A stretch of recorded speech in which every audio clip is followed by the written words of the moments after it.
Welcome to the Hanu Health Podcast, where our mission is to help you to breathe better and stress less. On this show, we discuss a variety of topics and provide practical suggestions for improving health and well-being. However, none of the education, tips, and tricks provided should be taken as medical advice. Your medical doctor is your best bet if you have medical questions. Also, on this podcast, we interview numerous guests from diverse backgrounds, interests, and may carry some unique ideas. Hanu Health as a company does not endorse all statements provided by guests or condone all suggestions or protocols discussed. We just like hearing about cool people doing rad and new things. So sit back, relax, breathe, and enjoy the show.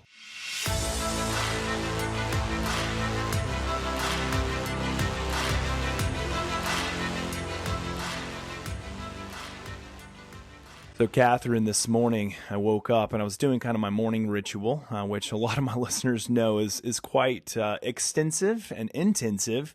And one of the things that I did that I haven't done before is I popped one of these green tablets, and instead of just swallowing it like I normally have been doing, I decided to let's just go ahead and take a munch, take a bite, and see what this thing tastes like. Just because I just enjoy doing stuff like that because I'm kind of crazy. Like I've done that with like colostrum pills and some other things. Yeah. And I was like, I think there's a reason probably why I've just been swallowing this whole. Like I just like from the get go. Are you a person who takes algae, puts it in your mouth, and chews it up, or do you just swallow it?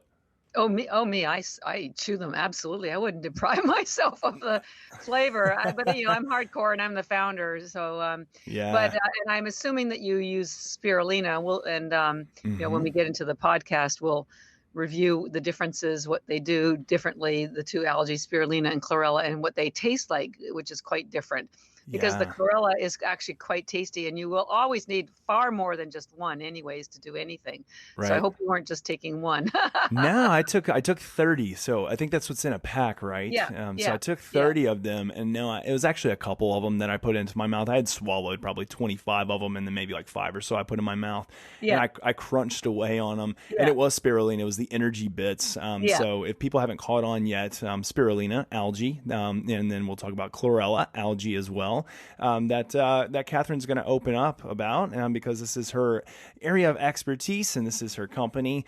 It was an interesting experience for me, but I figured you probably were hardcore and just threw it all into your mouth and chomped away. Is it more bioavailable or at least more readily or faster availability if you chew it up as opposed to swallow? Well, obviously because you're chewing it, so it gets into your bloodstream faster through sublingually through your mouth. But 99.999% of people either swallow it or add it to a smoothie. But I think we're getting ahead of ourselves because we haven't even told anyone what we're talking about yet today. I don't plan on telling anybody anything. I want to keep it cryptic the entire time. People are just like, what in the world are these guys talking about?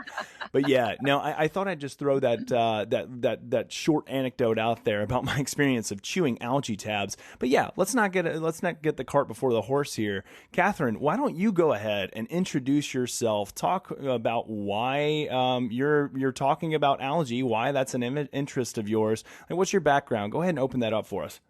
Yeah, well, I didn't at the young age of 10 or 12 decide I wanted to be an algae expert. I'm actually Canadian, grew up in Canada. I live in Boston now. I've been here 33 years, but all my education was in Canada, including my MBA. And I had a business career. And then 13 years ago, my younger sister developed breast cancer, and her oncologist recommended she change her diet to an alkaline diet because it would help with her healing. They didn't tell her what an alkaline diet was or why it was good for her. So she called me, of course, because I'm her big sister who loves her, and I'm a very good researcher. So I had no idea, but I found out an alkaline diet is indeed mostly a plant-based diet because of the chlorophyll and the phytonutrients that have been proven to build your immune system. And she wanted my sister to have the strongest shot as she was going through chemo. So the long story short is that my sister did heal completely from cancer. In the process of helping her research alkaline foods, I discovered plant-based nutrition. This is 13 years ago. Nobody was talking about it. I gave up my corporate career, went back to school, studied nutrition. Then I taught plant-based nutrition, trying to encourage people to eat more vegetables. Found out everyone knows they should eat more vegetables, but it was too much work, too many obstacles. They are too heavy to carry home from the grocery store. They take too long to cook, to clean, to eat. Kids are notorious, as are men, for not wanting to eat their veggies. So I decided I need to find something that was fast and easy and proven to provide the green nutrition that's in vegetables, but didn't require any of the work. And I circled back to everything I found for my sister, and until I got to algae, nothing was working. And then once I hit on algae, that's when sort of, as I say, the miracle happened, because it turns out algae is the most alkaline food in the world. That's what got me started on all this. It's also the most nutrient dense food in the world. We have a quote from NASA that says 1 gram of microalgae has the same nutrition as 1,000 grams of fruits and vegetables. That's 1 to 1,000. There is nothing in the world with that kind of concentrated nutrition. Wow. It's also endorsed by the United Nations as the answer to world hunger, because it has the highest concentration of protein in the world. Spirulina algae, which we were talking about earlier, has 3 times the amount of protein as steak. That's why it's so chewy. That's why most people don't like to chew it, because it is so chewy, and it's a green chewy.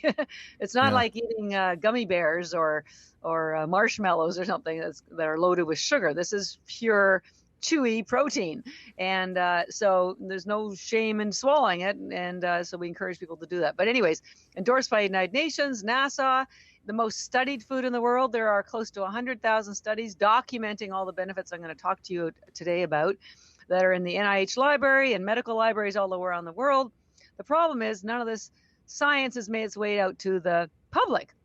I'm probably the first person to do the deep dive into the science and make it available so that people can actually understand what algae does and why it does what it does. And it's not smoke and mirrors. It's just pure biochemistry. And the other amazing thing is that algae has been used not only for centuries, but for the last 75 years in Asia. In Japan, they don't leave their house without taking chlorella algae. And we'll talk more about chlorella algae in a minute.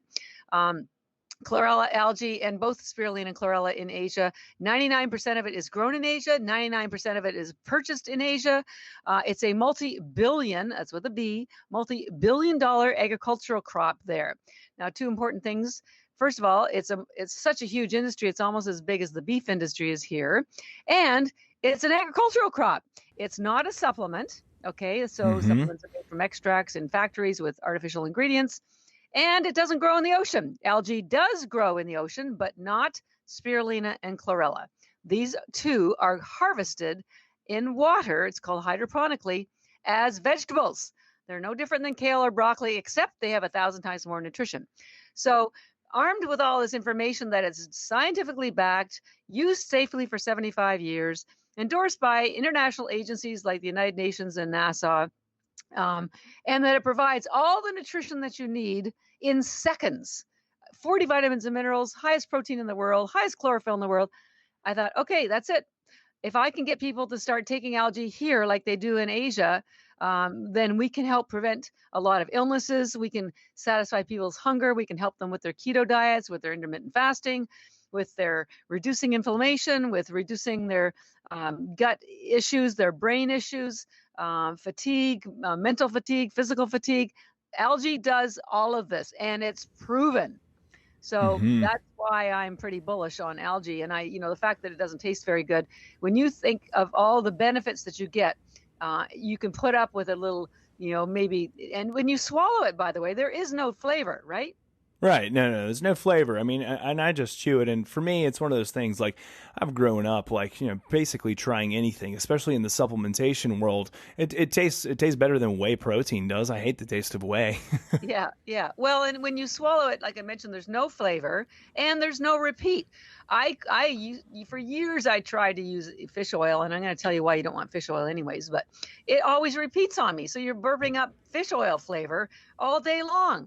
Never happens with algae. Never. Yeah. Say that again. Never. So once it's down, it stays down, and you're giving yourself, your body, your brain, the richest, deepest, concentrated nutrition in the world in seconds. No work, no cooking, no cleaning, nada. So. I mean, it's nutrition. and yeah, indeed. Well, it's obvious that you are very excited, passionate, and I would say bullish is a good word to put in there as well. As you mentioned, self-described. in regards to algae, and I'm excited to open up a lot of the key concepts that you just mentioned. But I think it might, it bears merit for us to really open up kind of this concept of what algae actually is, because I think a lot of people do think, and kind of what I've thought in the past too, is that algae is just like pond scum, which I don't think necessarily is incorrect, right? But maybe you should then kind of explain why that is correct, isn't correct, or just what it is. Yeah, sure. Well, algae is its own food category. First of all, algae was the first life on Earth almost 4 billion years ago. Before algae, Earth was just gas and water. Nothing lived. I have no idea why spirulina algae, which is the first documented form of life on Earth, started growing, but it did, and it's a single-cell organism. And algae releases oxygen. In fact, it provides 80% of the oxygen on Earth. It's not the Amazon rainforest, it's algae. So after about 1 billion years of spirulina growing, there was enough oxygen on Earth for then chlorella to start growing. And after those 2 billion years, then other life forms started growing. And there are two main categories of algae. One is called macroalgae. That is the stringy stuff that you see washing up on shore, also known as seaweed or zero nutrition. That's not what we're talking about today. We're talking about microalgae. It's called microalgae because it's microscopic in size. Something like 1 million of these cells would fit on the head of a pin. That's how small it is. Now, microalgae is everywhere. Macroalgae is only in the ocean. Microalgae is everywhere. The lakes, the oceans, the sea, the soil, your swimming pool, your aquarium, yes, swampy ponds.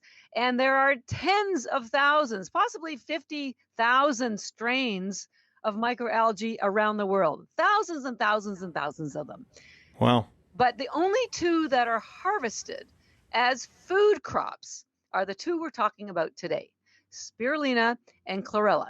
So when you read on the internet about toxic blue-green algae, blooms in your favorites, beach, we're not talking about spirulina or chlorella. It's one of the tens of thousands of strains, because there's blue-green algae, there's green algae, and only spirulina is one strain of blue-green algae, and chlorella is one strain of chlorella. So to blame spirulina or chlorella for the toxic algae blooms and not using it for that reason is like the equivalent of saying, because swamp water is toxic, you're not going to drink water, right? You can't lump it all together. Spirulina and chlorella are probably the two safest foods in the world, at least ours are, because they're harvested in fresh water, not from the ocean. And we monitor our water very, very carefully, and we don't use high heat to dry ours, so it's a raw food. The enzymes are intact. We don't put any binders in ours, so it's 100% spirulina. We do third-party lab tests to prove that there's nothing else in there and they're toxin-free, because we sell our algae through doctors' offices, chiropractors, functional medicine, and they rely on us for providing a pure physician-grade algae so that they can feel comfortable recommending it to their patients. So algae is its own food category.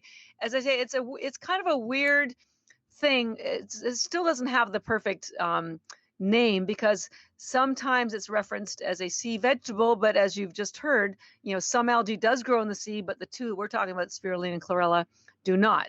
But if you had to give it a label, probably sea vegetable is the closest, but it is its own food category because it doesn't belong in any other category. I was recently on Dr. Stephen Gundry's podcast, who's very well known, and he was a former heart surgeon and very deep in nutrition now, and he wrote a book called The Plant Paradox, and he's been a big fan of algae for a number of reasons for a number of years. And the reason being, as I mentioned, it offers all of the nutrition, dense nutrition, 40 vitamins and minerals, high chlorophyll, high protein, but none of the downsides of your traditional plants, because traditional plants, which are land-based, have things called oxalates and lectins, which they developed over centuries to repel any kind of bugs or predators because they're toxic. Well, algae didn't develop any of those because it didn't start on land. It doesn't grow on land. It's started in the sea. It still grows in water. So it gives you all the amazing upside of other plants and vegetables and none of the downside. And of course, it's most nutrient dense anyways. And for those who are calorie conscious, there's only 1 calorie per the tablet. Now, these little tiny tablets that we sell, and they are about the size of a baby aspirin. And each tablet is so concentrated with nutrition. It has the same nutrition equal to an entire plate of vegetables that you did not have to cook, clean, or eat.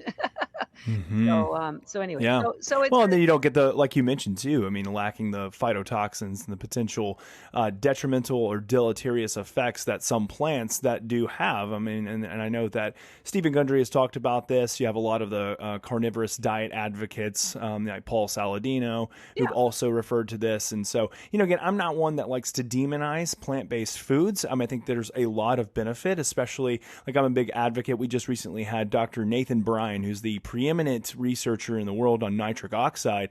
And when you look at kind of nitrate content from different foods, and we could certainly jump into that in regards to spirulina and chlorella, I mean, there's a lot of benefit that these plant foods and plant medicines can have on increasing things like nitric oxide load. So I don't want to demonize it, but I do want to, be real that there are toxins that are found in vegetables that can be deleterious to some people, if not most people. Yeah. So it's interesting to hear that algae in and of itself does not have those compounds that have been kind of shown to be deleterious. Well, I don't want to say algae as a category doesn't. Spirulina and chlorella don't, because algae, as I mentioned, from the ocean, algae absorbs whatever's in the water where it's growing. And if there are toxins in the ocean, they will be in the algae. So you can't just lump spirulina and chlorella in with all other algae, because it's harvested. It's in its own unique and carefully monitored growing environment. So algae in general, there's lots of issues. There's papers that talk about mycotoxins in algae. Yeah, if it's grown in the ocean, absolutely. We do all these lab tests to prove they aren't in ours, because they don't exist in the kind of clean environment that we grow ours in. So, but it's taken me a long time to, get all these tests done and do all the science and educate people about, what algae is and why spirulina and chlorella are different from just your everyday algae. It's like, there's Kobe beef and then there's McDonald's hamburgers, and I'm not sure if really McDonald's hamburgers can be considered real food. But so 20%. You gotta be careful about what you read on the internet, because when people are misinformed and they take a small amount of information, they can make very wildly wrong assumptions and conclusions. And I do deep dives. So and I present the science to represent everything that I say. Basically, all algae is not created equal, and I think that that's a good point. And I think that brings us to our next point, which is differentiating between spirulina and chlorella, and kind of what are the differences between the two? Are there different mechanisms of action? Why would you use one over the other? So I'll let you kind of take that. Sure. Right? Which one do you want to talk about first? Well, spirulina. Let's start with spirulina, because it was the first one on Earth. And they, just to let people know, they are as different from each other as night is from day. And they have completely different effects on the body, and there's completely different protocols for taking them. So let me give you some of that. So spirulina is the one that I mentioned the United Nations endorses as the answer to world hunger, because spirulina is well known because it has the highest concentration of protein in the world, and ours is 64%. Now, not only is that high protein, the protein is already in amino acid form, which means your body does not have to work to get access to the aminos. And it's a complete protein, unlike collagen. A lot of people are aware of collagen powder now. It's not a complete protein like algae is. Algae has all 9 essential amino acids. So with all this rich amino acids, the other cool thing about spirulina is that it's technically a bacteria. It's not even a plant. It does not have a cellulose wall or nucleus. The reason why that's important is because, again, there's nothing for your body to have to break down to get access to the aminos. Spirulina is also loaded with B vitamins. B vitamins are what convert the aminos into glucose and energy for you. So this is why spirulina is known for being not only nourishing because of the high protein and 40 other vitamins and minerals, but very energizing physically and mentally. Now, when I say energizing, I'm not talking about, feeling like you had a lightning bolt of energy, or feeling like you can leap off a tall building in a single bound. It's steady energy. You may not even notice it. The best way to describe it is that you just feel fresh. You feel alert, mentally alert, and just physically ready for the day, like you would if you'd had a good night's sleep. So it's a very subtle energy. But when we first started, in fact, we became a sports nutrition company. We weren't planning to, but the runners, the triathletes, Olympic athletes found out about us, and they loved how the spirulina, we call ours ENERGYbits because we thought that was easier to remember than spirulina, because spirulina does give you energy. The athletes found that it gave them steady energy physically, and what they weren't expecting was the mental focus. You know, when you do any kind of sports, especially endurance sports, one of the first things that goes is your focus. And the spirulina, and we'll talk about some of the attributes in a minute, help with the brain focus and functioning of your brain and the health of your brain. And the other bonus was that it did not upset their stomach. Most athletes are taking, drinks or bars or gels that are loaded with sugar and carbs that cause stomach distress, and they end up with diarrhea or cramping, and that never happens with spirulina or chlorella, because there are no carbs. It is ketogenic. There is no sugar. There's no caffeine, nothing. As I said, there's only 1 calorie in these tiny little tablets. So that's why spirulina, which we call ours ENERGYbits, we have a second brand called BeautyBits, but anyways, it's very energizing and nourishing. One thing too, Catherine, just to jump in real quick, is because I've noticed when I take it that I do have kind of this like steady energy and focus that you might get from caffeine without any of the jitters, and which is really nice because for me, like too much caffeine gives me jitters, and I might be completely off base on this one, but I remember looking and seeing that the vitamin B12 content wasn't it like close to 15 micrograms in a serving, which would be like 30 tablets. Is that pretty close? Or I don't have the actual chart in front of me, but we're putting the entire chart on our bags. I'm sorry, I don't have it right in front of me, but it does have B12. Okay. Yeah. But B12, 15 micrograms is a lot. So that's a fair amount, which if you look at other types of plants that are available on the market, by that I mean in your grocery store, is that the vitamin B content, especially B12 and B6, are quite low. Do you happen to know if there's a fair amount of B6 or any B6 available within spirulina? And that tends to be one of the primary arguments for why people shouldn't be on a plant-based diet, is because of lack of B12, lack of B6, lack of B vitamins in general. Well, that's one of the reasons why algae is so unique. Is it has I found them. So it's got B1, B2, B3, B5, B6, B8, B9, B12. Biotin is one of the B's. I can't remember which one it is, but in fact, we just about an hour ago, we had an email from a customer who had a very low B12 in blood test about a month ago, and he started buying our Vitality Bits, which is a blend of the spirulina and the chlorella. And he had his blood tested again, I guess today or yesterday, and his B12 is way up. I think the average is supposed to be 800 and something, and his was like 1200. So that is one of the many reasons why algae is so unique, is that it has this high B12, particularly I do have the chart in front of me. So there's 15 mcgs in 30 tablets of the spirulina, and there's 23 in the chlorella. We're going to get to the differences between the two, because chlorella is known as a wellness and health algae, and spirulina is an energizing algae. If you've ever seen any energy drinks, God forbid you take any of them because they're so unhealthy, but nonetheless, it's a hard pass on me. Probably most people that listen to this podcast. Exactly. But if you're curious, you can look at the label and you'll see that one of the main ingredients, in addition to caffeine, is B12.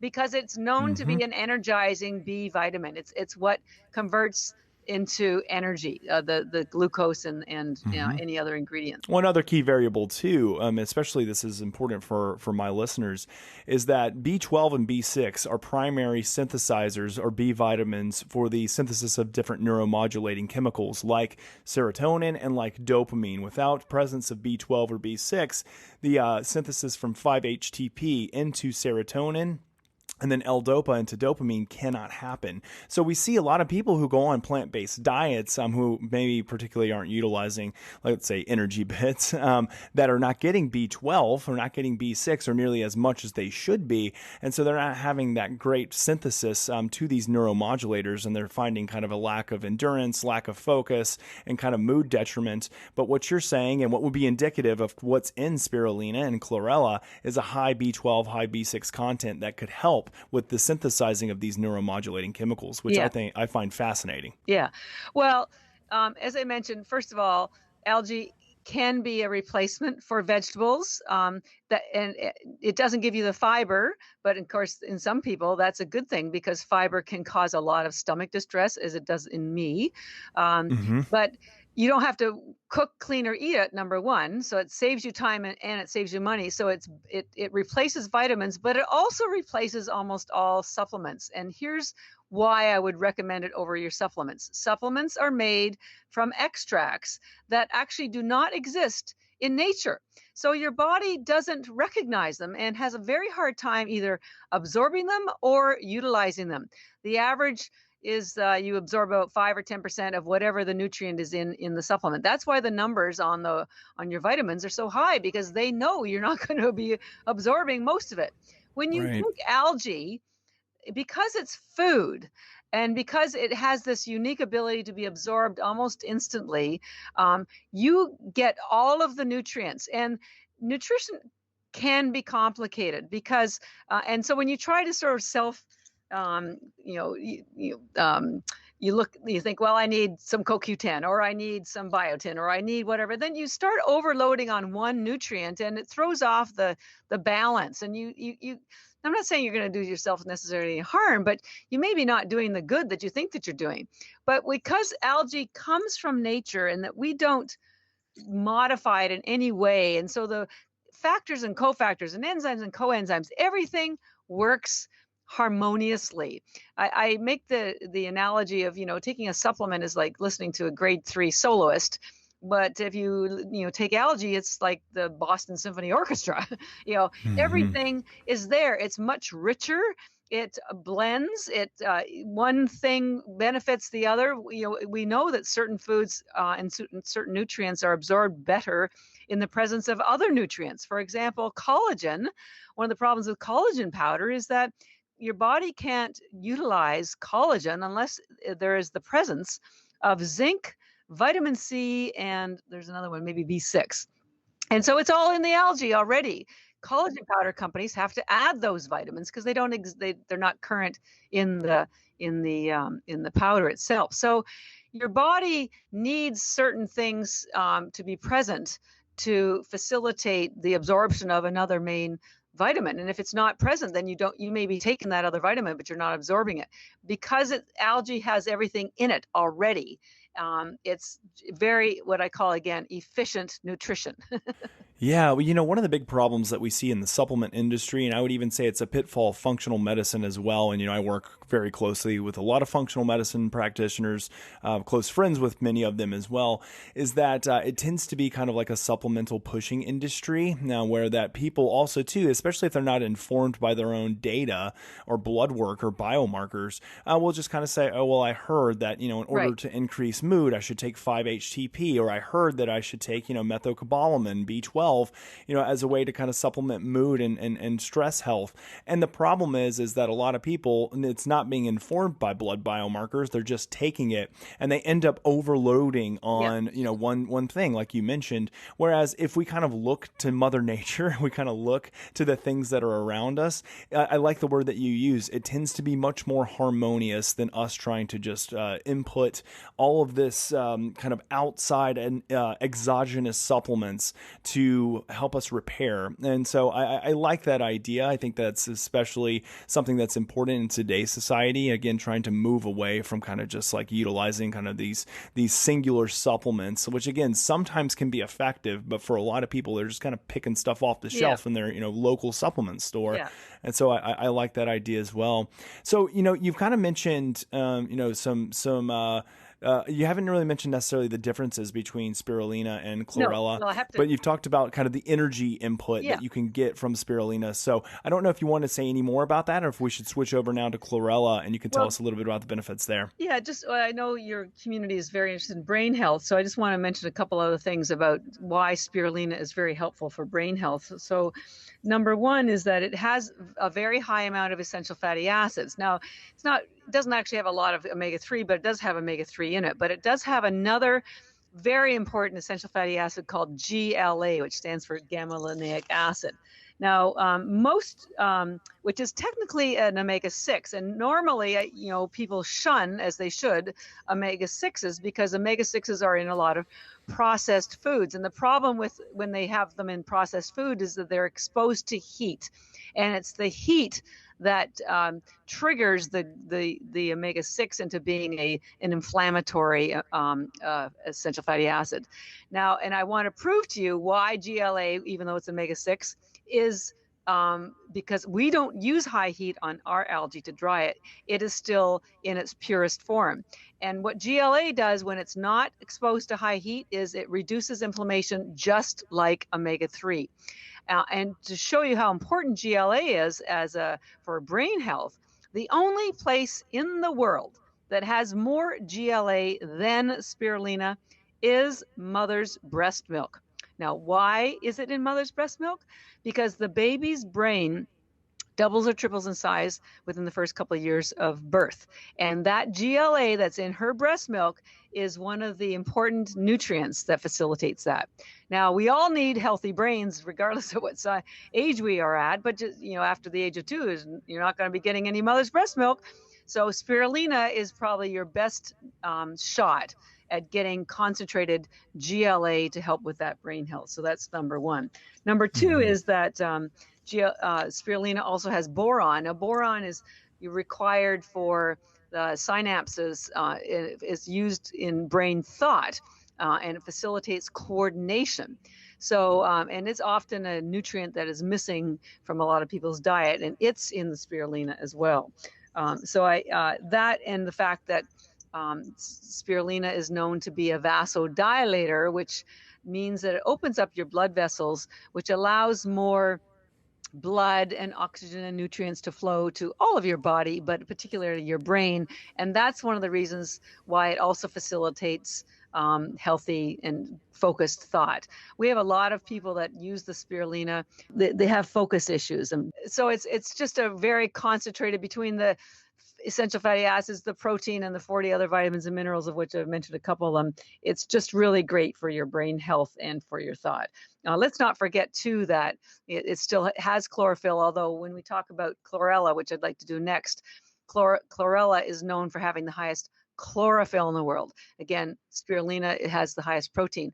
By the way, most people take spirulina in the morning, afternoon, before a workout, because let's face it, that's when you're hungry. That's when you want focus. That's when you want energy. You want it either for your work day or for your workout. That's when you want your energy. And because it's a plant, even though it's not technically a plant, there's no maximum amount. I mean, you could have as much as you wanted. We fuel 5 NHL teams, and they put 75 of these tablets in their smoothie before a game. They put 75 chlorella in their smoothie after a game because they need lots of energy on the ice. So it's food. You have to remember we call them bits. They're little tablets, but we call them bits because they're bits of food. You could have 2 or 3 or 5 or 10 or 20 or 30. It doesn't really matter. Whatever works for you. If you're not getting your hunger satisfied, and if you're not getting the energy and focus that you need, you just need to take more. But it's not a pill and it's not a supplement. So it's just food. By the way, it's great for kids and for pets too. Hey, Jay here. Hate to interrupt the show, but I have to tell you about our amazing sponsor for today's episode. Yeah, it's Hanu Health. That's Hanu Health, my company. And I've got good news and I've got bad news. So the bad news is that I'm going to have to be quite cryptic for a while as to what we're building. But what I can say is that it is in the space of health technology, and it's going to be revolutionary. Just think about this show. You have myself, who is an expert in heart rate variability, and Patrick, who is an expert in breath work, and he is one of our primary advisors. And what's the good news? Well, even though you have no idea about what the company is offering as a product, we are offering an exclusive VIP waiting list so that you can be the first to know about it. Not only will you reserve your spot in line, you will also gain access to our informative newsletter. We will update you on where we are as a company and provide special incentives and promotions. All you need to do is go to hanuhealth.com/waitlist. That is hanuhealth.com/waitlist. I promise you will not want to miss out on what is to come. We are building the biohacker's dream, but it will be useful for every human being on this planet. I'm not even speaking in hyperbole. I'm serious. Every human could benefit from what we are making. So again, head on over to hanuhealth.com/waitlist to get your spot now, and I will just, leave you with bated breath. So let's switch over now to chlorella, because you've talked a little bit about kind of the energizing effects, the focus effects, and endurance effects of spirulina. So chlorella, how is it different? Okay. What are people using it for? Yeah.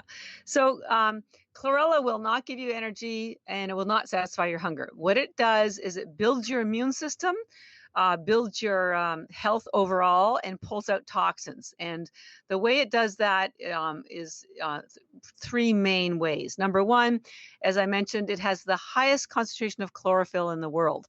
Now, chlorophyll is the pigment that is green. It makes plants green, and it's very cleansing. Chlorella has 500 times more chlorophyll than arugula. It has 25 times more chlorophyll than even liquid chlorophyll. There is nothing in the world with more chlorophyll than chlorella. And just to show you how important chlorophyll is, it's been used forever, up until even as recent as the World War II, for cleansing and healing, because the chemical composition of chlorophyll is virtually identical to your hemoglobin. They used to give it to the injured even during World War II if they ran out of blood for transfusions, because the injured would heal just as fast. And I invite people to go online, and we'll send you some documents so you can see for yourself that the only difference between hemoglobin's composition and chlorophyll is that your hemoglobin has an iron atom in the middle, and that's what carries oxygen in your blood. And chlorophyll has a magnesium atom in the middle instead. Otherwise, they're identical. By the way, we see chlorophyll as green, but if you put it under red light, it's red, just like our blood. So the bottom line is, when you have healthy blood, you're going to have a much healthier body. You're going to have a much healthier brain, a much healthier immune system. Everything works better with chlorophyll. But our food supply is so short of chlorophyll. You could eat a roomful of arugula and still not get as much chlorophyll as you would from a handful of chlorella tablets. It's the situation is that bad. And the reason why it's so bad is that our soils are so overcropped, and there's literally no nutrition left in the soil, no nitrogen. So there's very little for the plants to pull up, so they're not nutritious. And also the ozone layer is so damaged, they're finding the plants have more sugar in them these days than they did 50 years ago, and less nutrition. So even if you are plant-based, I can promise you, you are not getting the amount of chlorophyll that you would need to truly benefit your health. You'll get it from the chlorella. So that's number one. Very similar to your blood, helps build your blood, and of course, it's the highway that brings nutrients to every part of your body. Number two is chlorophyll is a fat-based pigment. Now, spirulina, I didn't dwell on this, but spirulina has two pigments in it. That's why it's called a blue-green algae, because it has a blue pigment in it called phycocyanin. Now, I experiments for many years. I would put a couple of the spirulina in a plate with water, and I would put a couple of the chlorella on a plate with water, and I would watch what would happen beautifully throughout the entire plate. Not the chlorella. The only color that comes out, of course, is green. And it doesn't disperse at all. It just clumps. And I kept wondering what is going on until I had my epiphany I was validated by science that chlorophyll is a fat-based pigment. And the reason why this is so important is that your health, all your health issues, start at the cellular level. and the mitochondria in the cells. And the way to keep those mitochondria, one of the ways to keep those mitochondria healthy and your cells healthy is to have a permeable cell wall. And the way to keep them permeable is with healthy fats. And when you have healthy fats, then nutrients can get in and toxins can get out. And chlorophyll facilitates that. The analogy I give people is, when you have dirty windows, you can't see out and sunlight can't get in. So think of chlorophyll as window washers for your cell walls. Keeps everything humming. Now, Catharine, do you know, is it working on repairing the biphospholipid that's within the cellular wall, or do you know kind of the mechanism of action there? I don't know the mechanism of action, no. I just know that healthy fats are required for the permeability of the cell wall. But I will tell you that inside the cell, when you have those mitochondria, here's a really cool thing that's been discovered, is that when you have chlorophyll, and of course, chlorella has the highest chlorophyll, and you have red light, which could come from either red light therapy or the sunlight. When you put the two of those together, your mitochondria generate ATP.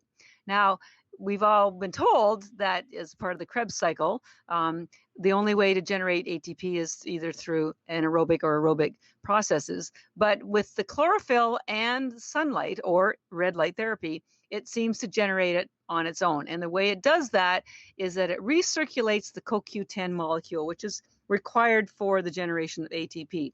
So ironically, the chlorophyll not only is healing the cell wall and including the mitochondria cell wall, it is facilitating the generation of energy and helping remove the free radicals that are part of the metabolic process of generating that energy. Would it make sense, Catharine, then to put this into a smoothie and then immediately afterwards either go get direct sunlight or go get stand in front of my Juve panel or something like that for the biohackers out there? Absolutely. In fact, we're working with a lot of cryotherapy centers who, of course, now are starting to include red light therapy in their facilities, in their clinics. Right. We also we explain how the spirulina and the chlorella are very, very valuable to up-level any cryotherapy or red light therapy treatments because A, the vasodilation issue, and B, the chlorophyll, which is both cleansing and generates that ATP. So yeah, it's a great one too, for sure. In fact, I'm speaking at a biohacking conference in a couple of weeks, or actually next week, and that's one of the points I'm going to be making. So it's very cool. But the key is that your mitochondria, first of all, as you age, get damaged and die. And so that's one of the things that causes fatigue in people as they get older. You've got to preserve those mitochondria, and one of the ways to do that is ensure that the health of the cell that they are functioning in is healthy. And you've got to get rid of those free radicals, and you've got to ensure that the pH of the cell remains at its sort of neutral alkaline state, because if it doesn't, that's indicative of a lack of oxygen. And when there's not enough oxygen in the cell, it becomes acidic. And that means that contributes to lack of communication, buildup of toxins, and it can become a rogue cell and it cause mutations of the DNA and can lead to lots of disease. So the chlorophyll is alkaline, it's cleansing, it's facilitating energy at the mitochondrial level, it's helping the cell wall remain permeable. So I mean, it's remarkable what chlorophyll does, and so few people are aware of it. And even when you are, if you're a carnivore, you can still eat the chlorella or the spirulina if you want, because there's zero carbs. And again, as I mentioned, it does not have any of the anti-nutrients of plants. It does not have the lectins or oxalates. Yeah, well, a lot of carnivore individuals are actually coming around to a little bit more of even plants being introduced. Some things like, wild blueberries, honey is another one that's been introduced to a lot of their diets. And I think that there's merit in bringing this in as well, because like you said, if you're removing some of the toxins that are found in a lot of plants, then again, you're getting the maximized benefit of a plant derivative. I mean, I know you said it's a plant and it's not a plant, but you're getting the same. You're getting kind of all the benefits without kind of the deleterious effects, which is pretty neat. So chlorella, just to recap again, has the highest chlorophyll, which has, as I mentioned, lots of healing benefits. Chlorella has a lot of other wellness benefits, which is why we call our chlorella recovery bits because it helps you recover your health. It helps you recover from anything. One of the things, the other amazing thing that it does is chlorella has the hardest cell wall in the plant kingdom. Remember I said spirulina has none because spirulina is technically a bacteria. Well, chlorella does belong to the plant kingdom. And that hard cell wall attaches to toxins and pulls them out. It chelates them. So it pulls out heavy metals, lead, mercury, radiation, aluminum, which aluminum is notorious for getting lodged in your brain and contributing to Alzheimer's. So chlorella is a detoxing algae. Spirulina is cleansing, but chlorella is detoxing. It also pulls out, it identifies alcohol as a toxin, so it pulls it out if you have a couple of cocktails. You'll be sober in an hour and a half and never have a hangover. It identifies lactic acid as a toxin, so that's why our athletes like to take it after a run, after a workout, after a game, because it pulls out the lactic acid so your muscles aren't sore the next day. So it's very much a recovery, wellness and recovery algae for that reason, in addition to the chlorophyll. But that's not all. Chlorella also has the highest concentration of RNA and DNA in the world. And again, as you age, these become damaged and they replicate in a damaged form, and this contributes to aging and disease. And chlorella helps rebuild the DNA because it has the highest. They used to think sardines had the highest, and nope, it's chlorella. Chlorella also has the highest concentration of tryptophan. Tryptophan is a precursor to melatonin and serotonin, but what that does, we encourage people to take the chlorella before bed because your body goes through a detox and repair cycle while you're sleeping. So if you have chlorella in your body while you're sleeping, and by the way, that tryptophan helps you get into that deep sleep state. It won't put you to sleep, but it will make it a better sleep. All this great cleaning, detoxing, repair is going on while you're sleeping. It's like having a cleanup crew there. So, and it also facilitates bowel movements, so because it stimulates peristalsis. So that's an important part of your health. So that's one of the reasons why we recommend the recovery bits, aka chlorella, at night. Chlorella also has the highest concentration of K2 to be found. Now, most people are deficit in K2. In fact, most people may not even know what vitamin K2 is. It is related to K1, but it's not the same. The only food sources in North America for K2 are grass-fed animal protein. There's a dish called natto that the Japanese eat, or algae, and chlorella has twice the amount of K2 as spirulina. Now you may say to yourself, well, what's so important about K2? K2 was a vitamin discovered only about 25 years ago, actually in Harvard. And what it does is it moves excess calcium from soft tissue and moves it into your bones. There's two methods that it does that by.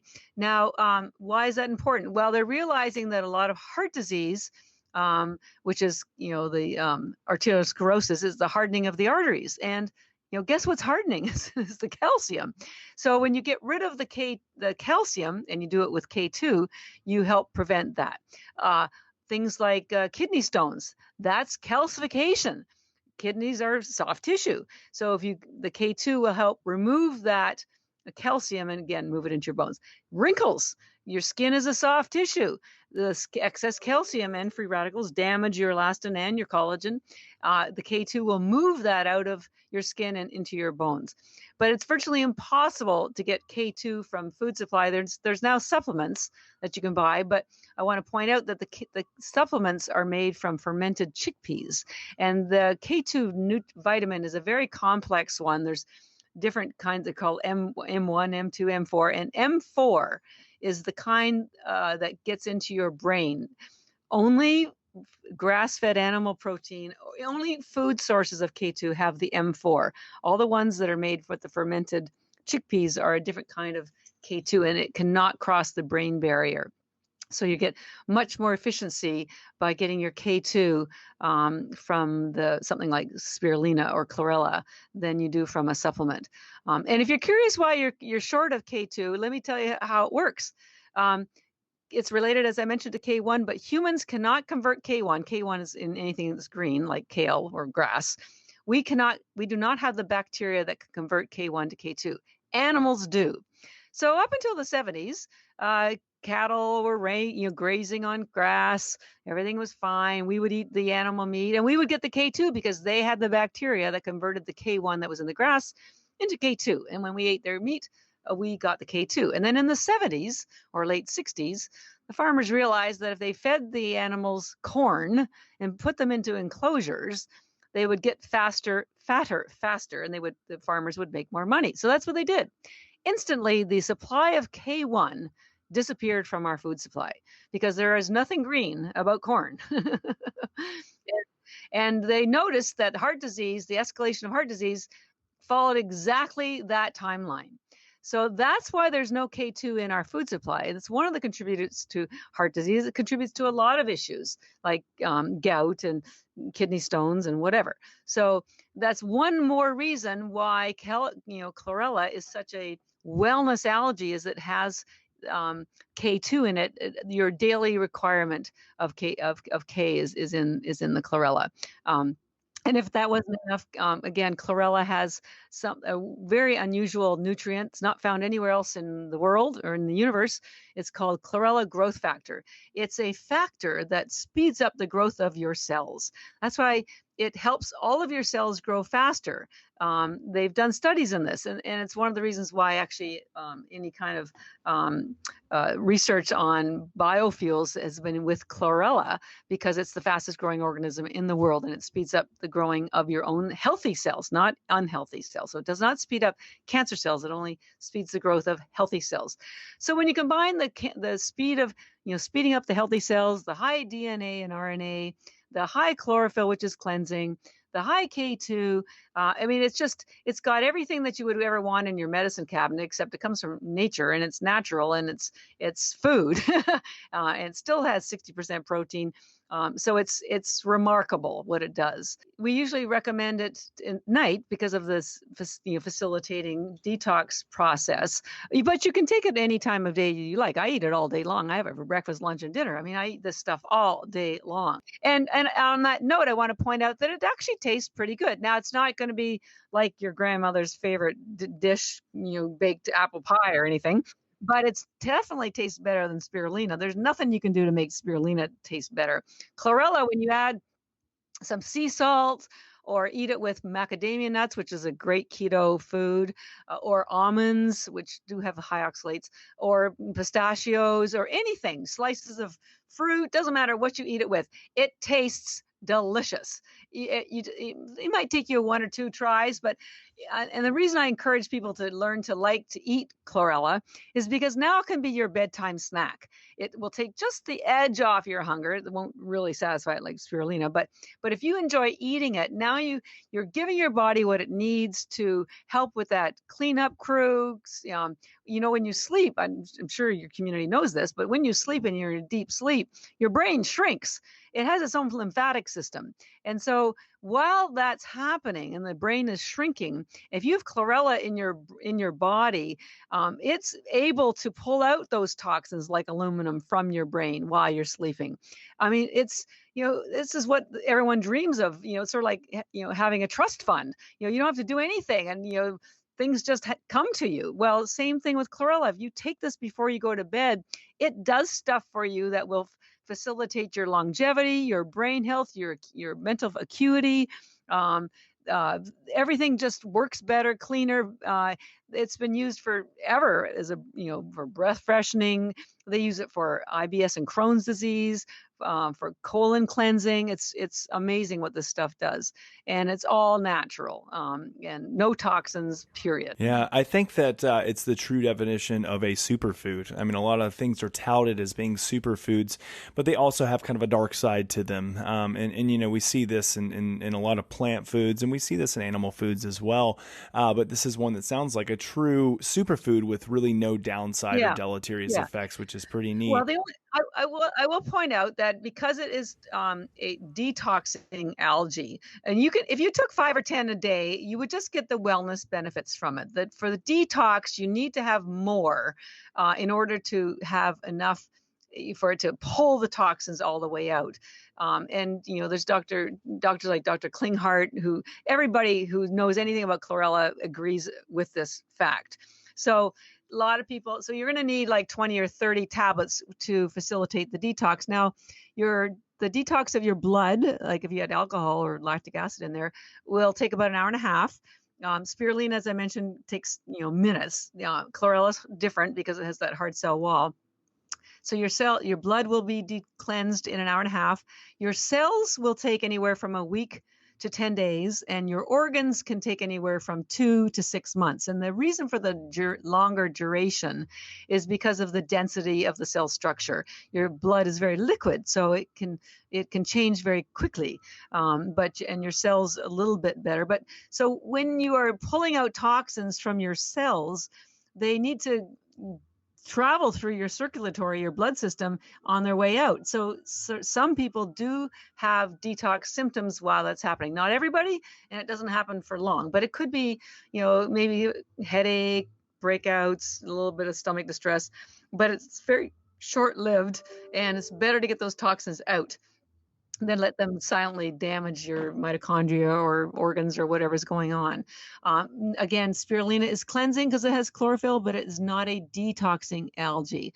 So some people, what they'll do is they'll take sort of a maintenance amount of the chlorella, which may be about 5 or 10 tablets a day, for a couple of weeks, and then they'll do a week of detox, and then they go back to the maintenance of 5 or 10, and then they do a week or two. I don't want to tell you how much I eat. I mean, I chow down this stuff like there's no tomorrow. But and I will. You take down a bag of 1,000 in a day. Not quite that much, but I attribute my great health to chlorella. Seriously. I mean, as a startup, founder, I work 14, 16-hour days, 7 days a week, and have for the last 12 years.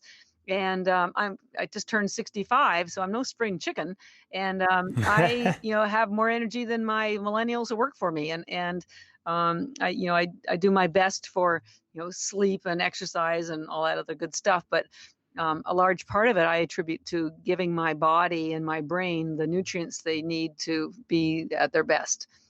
Well, it's a good clarification too, and I think it bears repeating that the idea here is that these can serve as great, valuable forms of nutrition. However, it doesn't supplement kind of all of these other things that we also know that we should be doing. Like managing stress, exercising, other aspects of nutrition and what we're putting in our body, sleep, recovery. Like all of those things are important. But it sounds like this can be a great adjunctive way to improve our overall health and well-being in a very simple fashion, which is in a very harmonious fashion to nature. I mean, it's again not taking in something that has just been created in some lab. I mean, in the end, it's just two different forms of algae in their purest form. Yeah.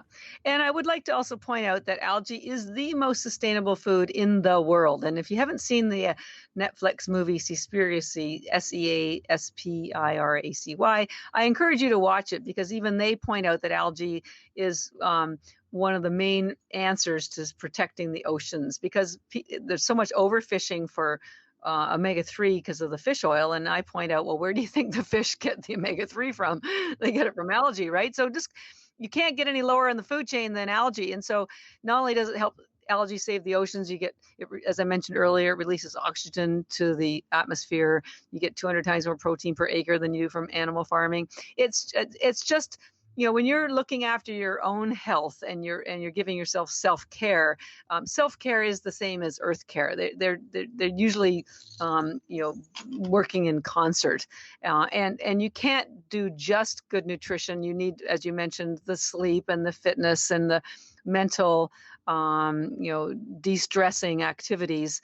But so it's a lot for people to do. And that's why I love algae so much, because it takes, you can check the box off, nutrition handled, boom, algae, just take a handful and you don't have to worry about it anymore. Whatever you eat is for entertainment or for whatever, whatever activity, but you don't need to be eating for nutrition. Algae gives you that. It's a slam dunk, one and done. move on. What else can we improve? All right. All right, for sure. Now, there's a couple other things before we wrap it up today. I wanted to discuss two more topic areas at least, and then we'll see kind of where we branch from there. But one is you talked about the high protein content and amino acid profile in both of these forms of algae. But I'm wondering, one of the arguments that I've heard before, and I just want to hear your take on it because I don't necessarily have a viewpoint on it or really a lot of knowledge behind this statement, but is that that the protein and amino acids from, let's say, meat tend to be more bioavailable and usable than the amino acid profile, or EAAs, or essential amino acids that come from algae or come from chlorella and spirulina. What say you on that? Well, first of all, I almost have to laugh because that is, I don't want to say it's a ridiculous statement, but I've never heard that ever. And I'd like to point out that animal protein, your body takes sometimes 3 days to break down animal protein to get access to the aminos. And most of us don't have the factors and cofactors to for effective breaking down of that protein. So you end up absorbing about 10% of that protein as aminos. So if you eat 50 grams of chicken, you may only end up absorbing 5 grams as amino acids. So are you sure you got that statement right? Because it should be the reverse, if anything, because the aminos in spirulina and algae are immediately bioavailable because they're already in single free-form aminos. They don't exist that way in animal protein. They're all bound up. And even in collagen powder, they're still bound into peptides, which are clusters of aminos. So one of the individuals who's mentioned this is Dr. Paul Saladino, who's an MD and a huge advocate of the carnivore diet. And his argument is that the amino acid profile and bioavailability, especially of organ meats, such as liver, heart, and brain, and even lungs, provide a higher dosage of amino acid per calorie, and then also tend to be more bioavailable. Again, that's just the statements that I've heard from him. He's probably identifying, and I just finished we spent months evaluating the aminos in collagen versus the aminos in algae, and found out that some of the aminos in algae have as much as 430% more than in collagen. What he may be doing is looking at particular aminos and saying, and it's true, in certain animal proteins, there's going to be a much higher percentage of some aminos than other aminos. That's why, I'm not a big fan of a lot of these powders that athletes take because they're unbalanced in their amino profile. The great thing about algae is that it is a complete protein. Most vegetables are not. So maybe and in that case, I would be agreeing with him because animal protein is a complete protein and most vegetables are not. Algae is unique in that way. It is a complete protein because it has all of the essential aminos. That means it has all of the aminos your body cannot make. And this is really important.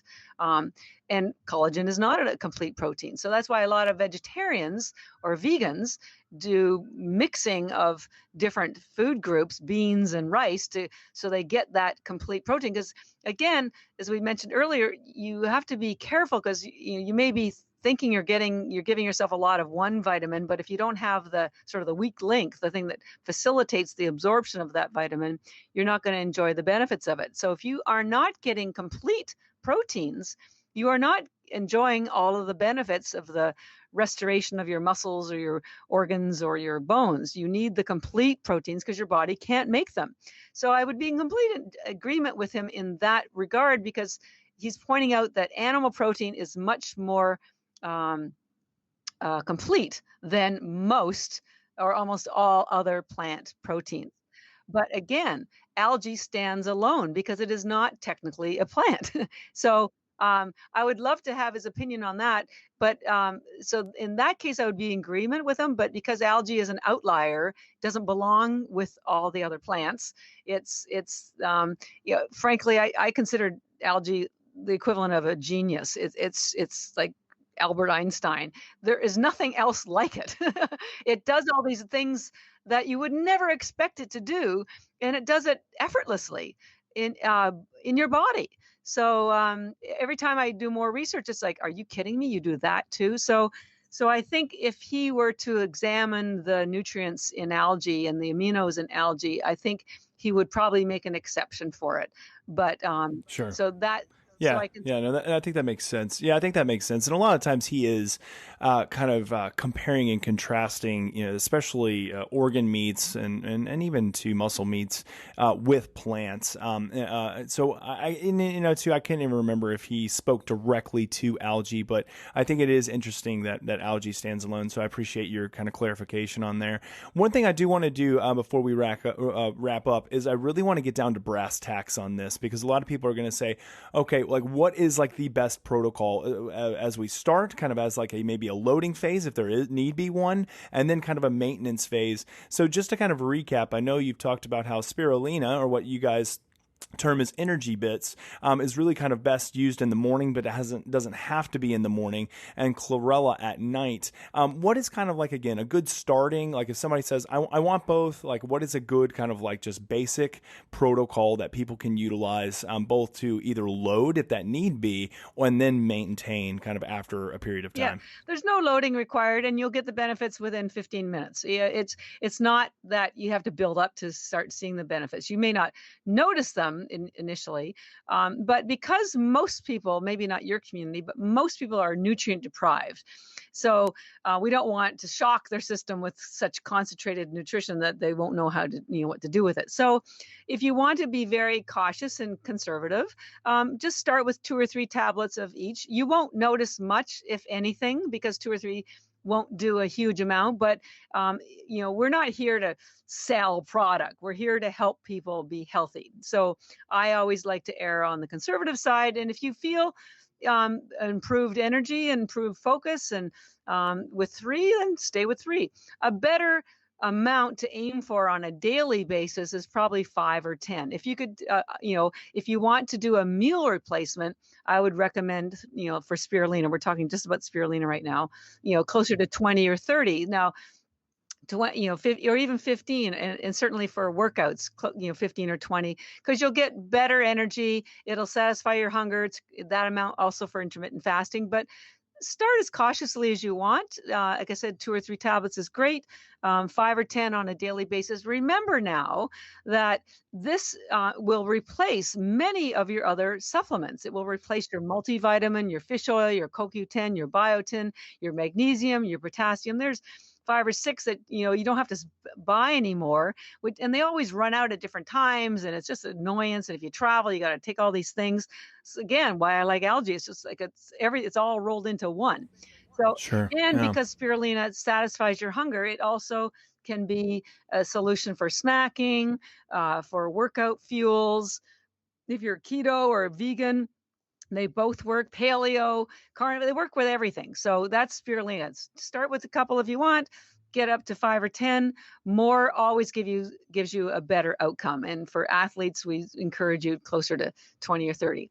Same with chlorella. And again, spirulina, morning, afternoon, whenever you're hungry, you're tired, that's when you take spirulina. Chlorella, same thing. If you want to start cautiously, 2 or 3 tablets is fine. For daily health maintenance, 5 or 10 is what you should be aiming for. When you want to get to the detox part of it, if you want those benefits, you're going to be needing closer to 20 or 30. And before you gasp in horror, remember that chlorella actually tastes pretty good. So now it's like having a handful of nuts. I know they look like pills, but they aren't. We call them, they're bits of food. So we're going to actually make a trail mix, and we're going to call it's going to be macadamia nuts and chlorella, and we're going to call it Mac and Bits. It's kind of cute, but anyways, this is a food. In Asia, as I mentioned, and in Japan in particular, they eat it all day long, just like I do. Yeah, So, yeah. spirulina, stay swallowing that baby, because it's not going to ever taste great. Well, some people might like it, but chlorella actually is really great if you can just get through the first taste of the greenness, but add it to some nuts or something. So 5 or 10 on a daily thing. And again, this is will replace a lot of your vitamins. It will not replace the fish oil because it doesn't have the GLA or as much omega-3. But K2 for sure, chlorophyll for sure. It's a replacement for vegetables. Think of all those vegetables you don't have to carry home anymore. All the time that you have to take to cook and clean them. I used to eat vegetables all the time. I hardly ever eat them anymore, other than when I go out. So and because it's a wellness algae, it builds your immune system. We're still in the COVID period. You want a strong immune system. Chlorella is the easiest way to build their immune system. It has all the nutrients your immune system needs to build those T cells, B cells, killer cells, macrophages that defend you. So it's just a slam dunk for your health. And both of them are safe for kids, for children, pets. The true testament is the fact that the animals love them, and animals are smart. They know what's good for them. So that would be my recommendation. Start slowly. Now, we only sell them in large bags or boxes of single pouches on our website. And a bag has 1,000 tablets, and you go, oh my God, but that's about a 3 to 6 month supply. Certainly 3 months for sure. Not for me, the way I eat them. But we do sell a sample pack, and if you want to just test them out, which we encourage people to do, you can buy them on Amazon. There's little single pouches that have 30 tablets in them for $5. So you can buy 2 for $10, free shipping. Try them out. And when you see that they do everything that I've said they do, then come back to our website, ENERGYbits.com, and we have a 20% discount code for your community. The discount code is Hanu Health, HANUHEALTH. So that the bag of 1,000 tablets is $120, and it brings it down to $96, which I know still sounds like a lot, but consider this. I used that calculation provided by NASA that said 1 gram of algae has the same nutrition as basically 1,000 grams of vegetables. So based on the weight of our bag of tablets, each one of those bags has the same nutrition as 551 pounds of vegetables. Wow, that's crazy. And it lasts what? You said 3 to 6 months? Yeah. And so, think about it. 551 pounds at $3 a pound if you're buying organic, that's $1,500. Now that puts $96 into context, right? 1,500 versus sure. 96. And don't forget, that's 551 pounds of vegetables you didn't have to carry home. You didn't have to clean, cook, or eat. That's why I call it efficient nutrition. I also call it intelligent food, by the way, because you have to be smart to take this stuff, and it knows what to do in your body. It's an adaptogen. So it helps your brain health. So you might not be an Einstein, but you'll certainly have better acuity for a longer period of time. And don't we all want that? Sure, absolutely. No, I think that's what a lot of my listeners come to us for, is they're looking for how can we reduce our stress response and perform more optimally, and then how can we get better brain health. And so I have, it's one of those things that this has been on my radar for a while, but I'm glad I talked to you, Catherine, because you're such a wealth of knowledge, and obviously you have a lot of passion and interest in kind of using both spirulina and chlorella to truly help with overall health optimization. So I hope that my listeners have gotten just as excited as you are about this, because it's really, it's an amazing superfood. It has, and to be honest with you, the benefits that I've had and just, the packs that you guys have sent me, it has been really interesting to watch just the overall increase in energy load, to look at kind of the overall ability to recover as well, because as an athlete, it's something that I am looking to do, is optimize recovery in the best way possible. Yeah. And so now that I know your protocol a little bit and kind of when to take them, because I've just kind of been going like, just kind of flying wherever, taking them whenever, that'll be quite helpful. Yeah. And so, no, I appreciate it. Again, head on over to ENERGYbits.com, use that coupon code for 20% off, Hanu Health, HANU Health. And that's a pretty awesome discount. 20% is really nice. So feel free to get over there and use that code, and that helps out the show as well.